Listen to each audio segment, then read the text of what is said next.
everybody, welcome back to the channel. Today we're doing a branded Dark Magician deck profile for you guys. This is updated for April 2023. This is just before the release of Photon Hypernova, which is bringing more Bestial branded stuff. So this deck list will probably change in the near future, but without further ado, let's get into this. No messing around, we've got 2 copies of Dark Magician. We have one in Quarter Century Secret Rare here, as you can see, and one in Ulti. So obviously you need to play Dark Magician in a branded Dark Magician deck. Gets you to Dragoon, Dragon Knight, Mirror Jade, pretty much everything in the deck, let's be honest. Not much more to say. Then, 2 copies of Illusion Chaos. Just gets you to your combo pieces like Magician's Souls and Magician's Rod and Dark Magician itself if you really need. Generally a very good card, you know, all that stuff. Then we have triple copy of Magician's Souls. Also a very good card, you can get to it via Illusion of Chaos, and then on top of that, obviously, you know, it's your main combo card for Dark Magician. You get out a free body plus its draw power. Then triple copy Magician's Rod. If you don't see Magician's Rod in your opening hand, you aren't going to have a great time. Free Dark Magician Spell Trap, plus it's a free link play, so I don't know why you wouldn't be playing this at 3. And then of course, your other generic Dark Magician stuff, you got 1 DMG and 1 Timaeus. Generally just a very good card, each Walking Poly and then obviously, you know, Mag Soul's Send Off. And this also works well with Magician's Salvation. So then moving on to the branded stuff, we have 2 copies of Form of Albaz. I think 2 is generally how you want to play the deck. 3 is too much, 1 is too little. Anything above, you know, I think 2 is the perfect ratio for any kind of branded deck. Then we have 1 copy of Aluba. This is just to get you either branded Banishment or branded Fusion directly from your deck. Very good card, although I wouldn't consider playing it any higher than just 1. Then moving on to the Bestial packages, we have 2 Jurisworm, 1 Saronir, and 1 Magnamut. Generic, just really good level 6s to be honest. Free bodies on the field, all that good stuff. You know how Bestials work by now.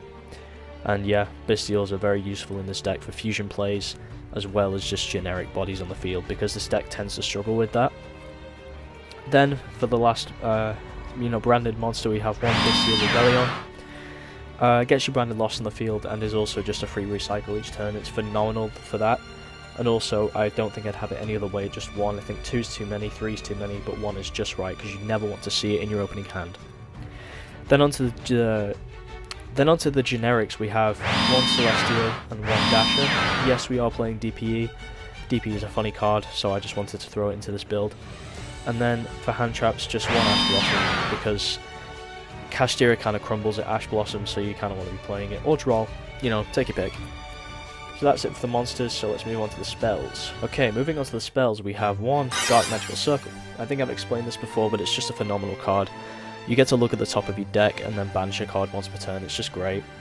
And it pairs very well with triple Soul Servant. Soul Servant, I cannot say enough good about this card. It is absolutely fantastic. It is so good. Such a good card. Lets you top deck any card pretty much in the deck that lists Dark Magician, and is generally just a very good card. And it pairs also very well with Salvation, because Circle, then activate Soul Servant, gets you Salvation. Free Eternal Soul, all that jazz, very good. Then 1 Secrets of Dark Magic. Good for OTKs if you play the Dark Magicians. Also very good just for generic fusions if, I don't know, the MSTU or whatever. Just, you know, example. Then for the branded stuff, 3 branded Fusion. I think this is standard, but I've seen people play it 2. I like it at 3. 2 branded Lost, so they can't negate your branded Fusion, nor can they negate Albion, Mirror Jade, Rebellion, Dragoon, etc. Then for generics, 1 Fusion Destiny for DPE, 1 Instant Fusion for Millenniumize or Mud Dragon, and then 1 Super Poly for any of your Super Poly targets. Generally very good. So that's it for the spells. Moving on to the traps, we have 1 Eternal Soul, 1 Banishment, and 1 Ice Dragon's Prison. Good general removal, good for, you know, fusion summoning and also bringing back your fusion monsters, and then Eternal Soul is standard for any Dark Magician deck. So that does it for the main deck. Let's do the extra deck now. So for the extra deck, we have 2 copies of Dragoon. It's your Omni Negate, it is your main card, it's very good. I wouldn't consider playing this at any more than 2. I think 2 is the perfect ratio because of Diablois, so you can't banish multiple. or True King of Lothosogem, which has just been put back up to 3. 2 Dragoon, phenomenal. And then 1 Dragon Knight. Consider this your 3rd Dragoon, as it were.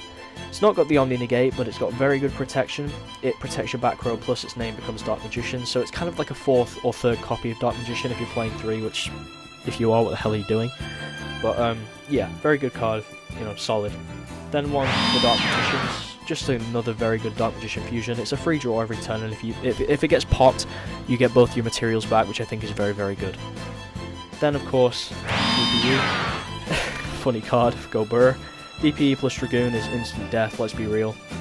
And then, of course, Singular Jade, 2 Albion, and then 1 Lubellion. To be honest, I had to cut down Lubellion to just 1, although I don't like it. I need room for the other kind of packages we're playing in this. 1 Mud Dragon, 1 Millennium Eyes, instant fusions, super poly targets, etc, etc. And then if for whatever reason you can't get to branded fusion, you've got Access Code, Celine, and Dark the Dark Charmer. I think they're kind of fair in any deck. Access Code is just a generally very, very good link card, and then obviously Celine is just an easy way to get to it. So that would about wrap up this deck profile. So if you enjoyed it, make sure you let me know down below and tell me what kind of things I could possibly add in the future. Yeah, if you like the video, leave a like, subscribe to the channel for more deck profiles, and I hope you enjoyed this build. So, yeah, I'll see you later. Just look at that shine, though. Like,